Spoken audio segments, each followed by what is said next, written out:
In this chapter, we're going to discuss the efficient market hypothesis. Some of the papers that you're going to be reading and presenting are about tests of this efficient market hypothesis.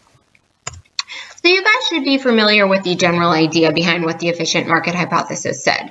It said that stock prices reflect all available information, and then the question of what does all available information mean could be dependent on what type of efficiency we expect to have. So there was strong form efficiency, semi-strong, and weak. With strong form, it includes all public and private past and current information.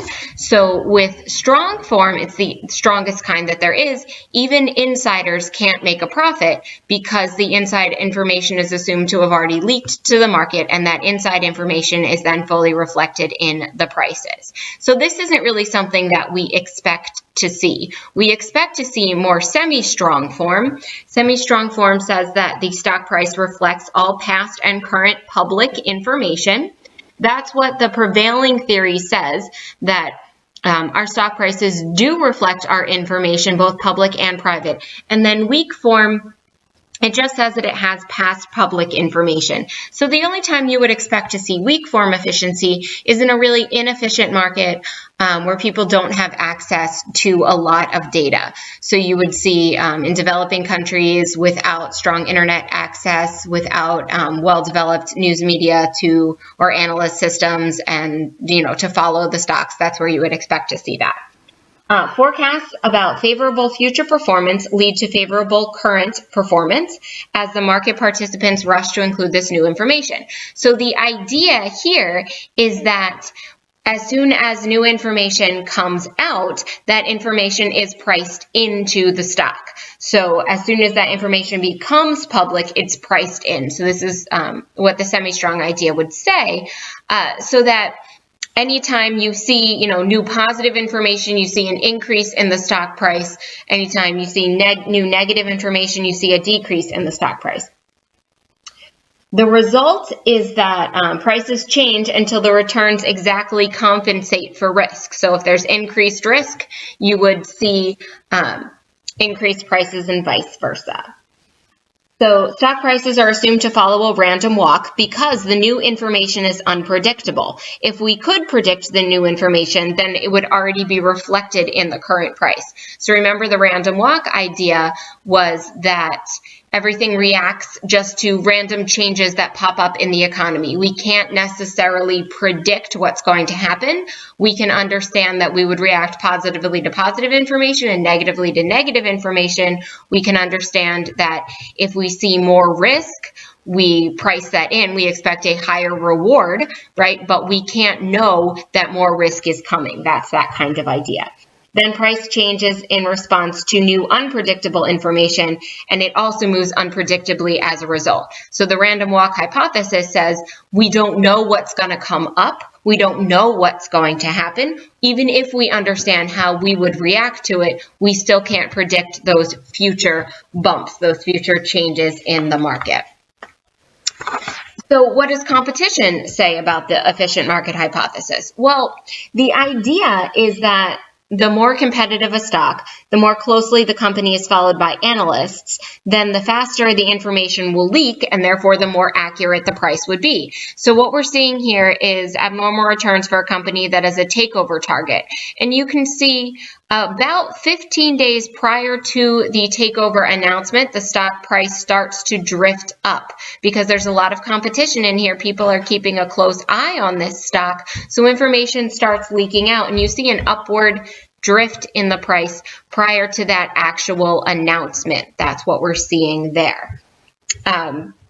The stronger the competition, the more precise this information, the more rapidly that will leak. And then you do see that huge bump up in price when that takeover is announced. So this is an example of a stock takeover. One company is going to buy the stock of the other company in order to take it over. This is a graph of one of the papers that you guys will be presenting, and this is about stock price reactions to CNBC reports. So you can see here's, time 0 is when the report comes out. So positive news, there's a jump up in the stock. Negative news, there's a bump down in the stock.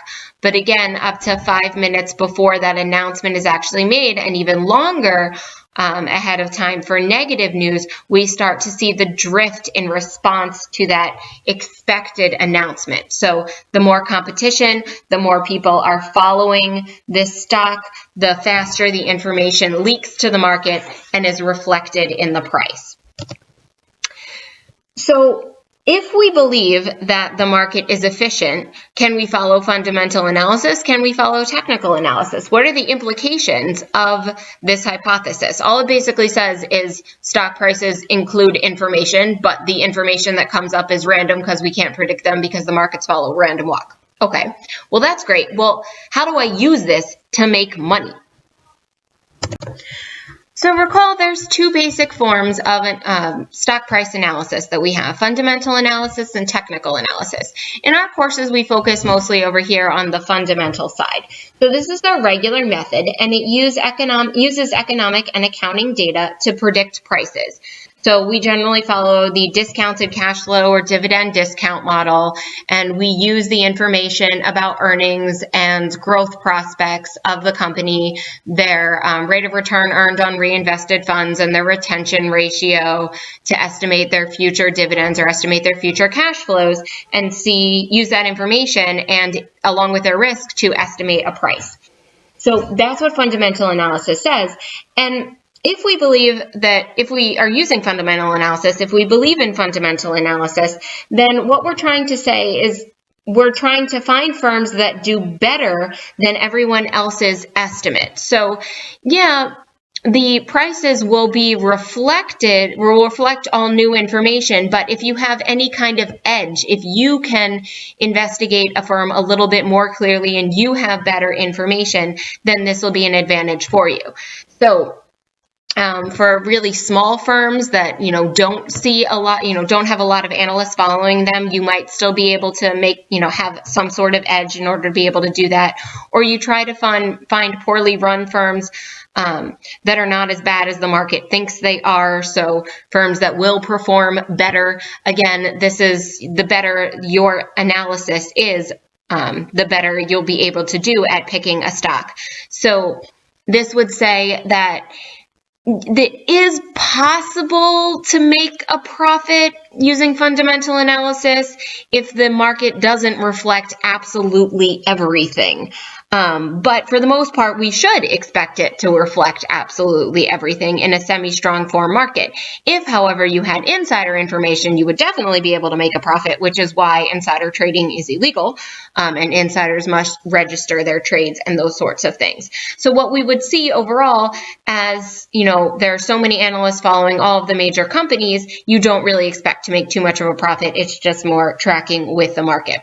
Technical analysis is used to predict prices, and they use previous prices and volume information to predict future prices. So it's the idea that you can spot a trend, maybe a stock trades in a specific pattern, and there are all kinds of different names for these patterns.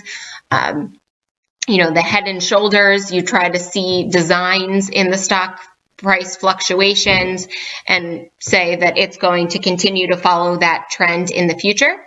So success depends on sluggish responses to stock prices or to fundamental supply and demand shifts. So if the market has weak form efficiency, then technical analysis will work because that previous information has not been fully priced in yet. As soon as that information becomes public, it's not automatically reflected in the current market price. So with technical analysis, you would be able to make a profit because as soon as you get that information, it's not reflected in the price, you're able to profit based on that.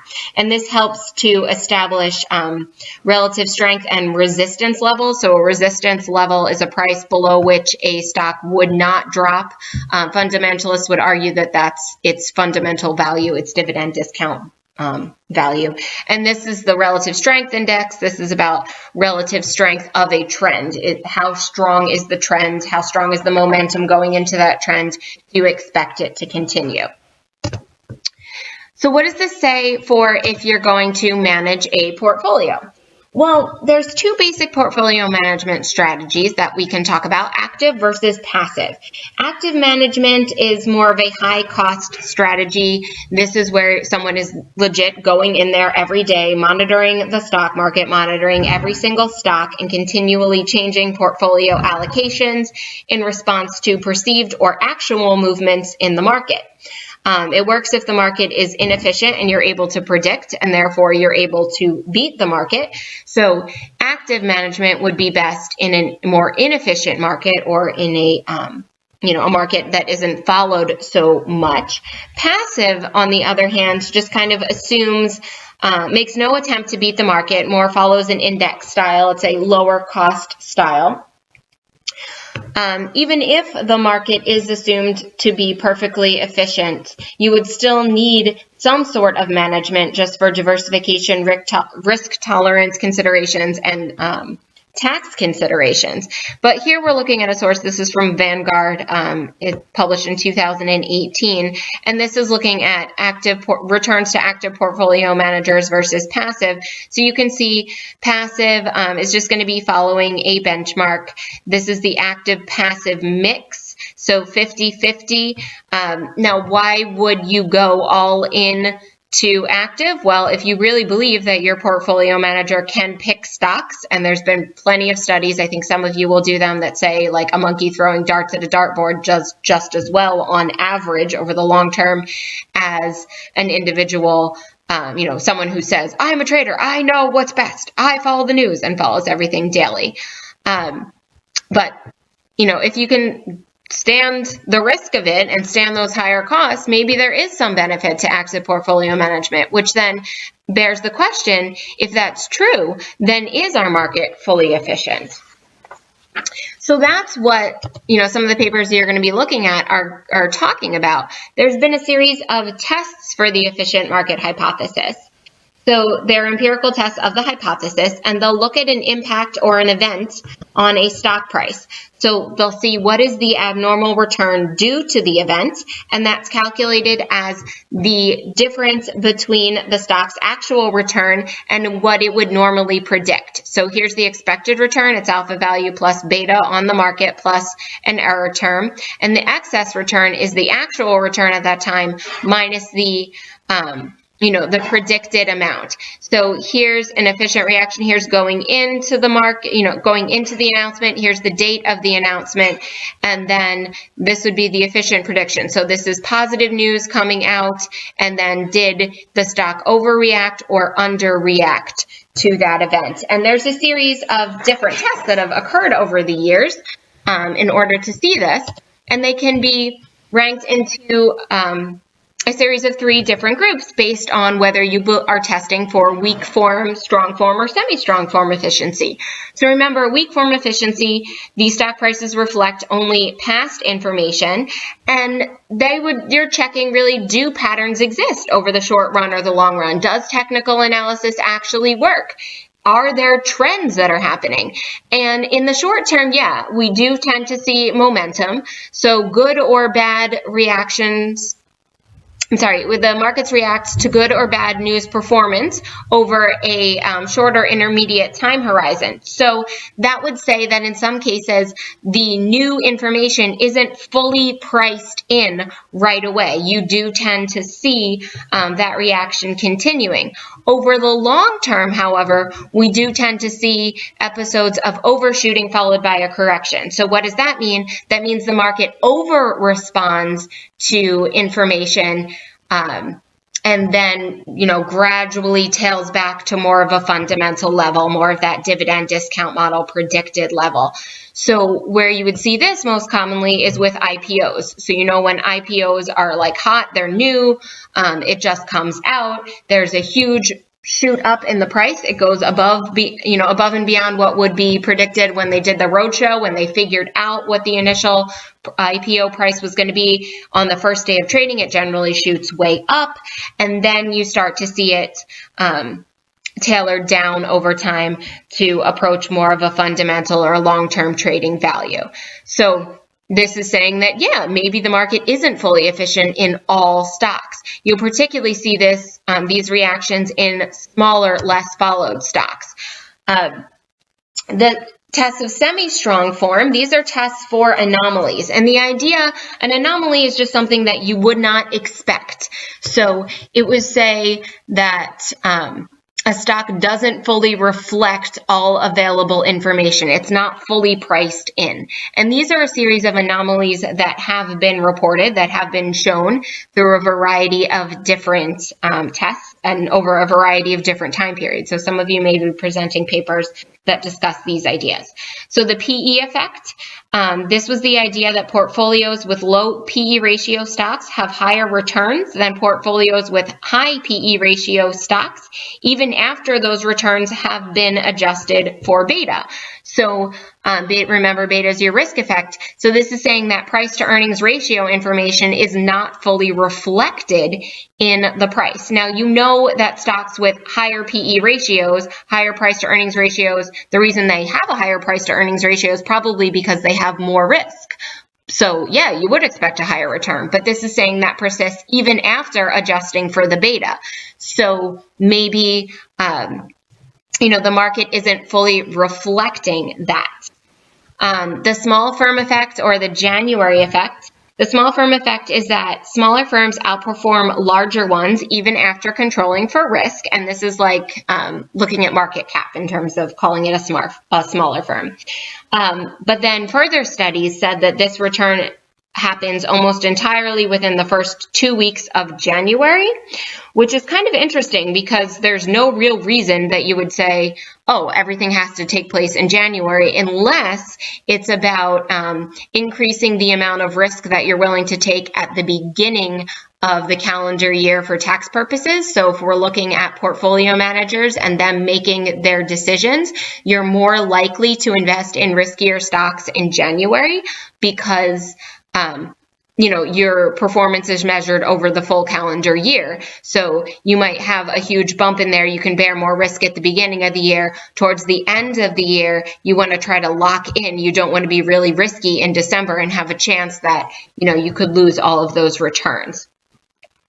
There's also the neglected firm effect, or the liquidity effects. So this is the idea that firms that aren't followed so closely by analysts, there are some firms that aren't followed closely by analysts, and therefore their information about those firms doesn't filter through efficiently into the market. So these firms are less liquid, and it is possible to make a profit based on them. So if you start to look at the smaller firms that don't have so many analysts following them, maybe the market isn't, in fact, semi-strong form efficient for them. Maybe there are profitable opportunities there. So there are some portfolio managers that focus only on the quote-unquote small and neglected firms rather than looking at blue chip stocks with the idea that they're able to make a profit there.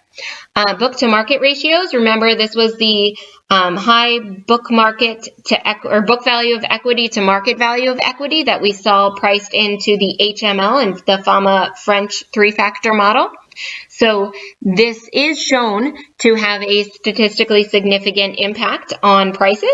So this is telling us that the book value of equity to the market value of equity, that information isn't being fully priced into the market, and therefore it does have value to consider.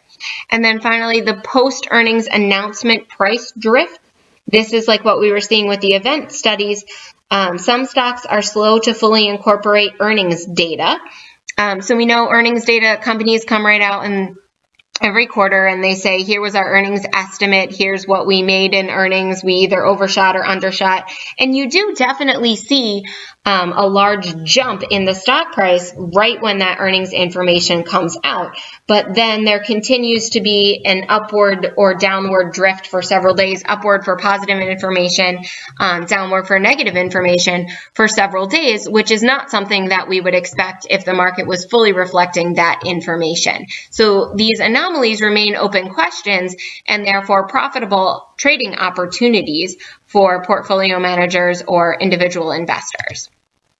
Semi-strong form tests. Strong form tests. Remember, these were the idea that the stock prices included all public and private past and current information. And we do see that insiders have the ability to trade profitably in their own stocks. It's been documented in several studies. So this is why the SEC regulates all insider trading activity and requires all insiders to register their trading activity. So some managers will go ahead and look at what are the insiders doing and try to see if they can find signals. If you see a large sell-off from an insider, does that mean that that's a negative signal to the firm or about the firm, and then should that information be priced into the market? So there are plenty of people who follow those, and that information is available to you on the Bloomberg terminal.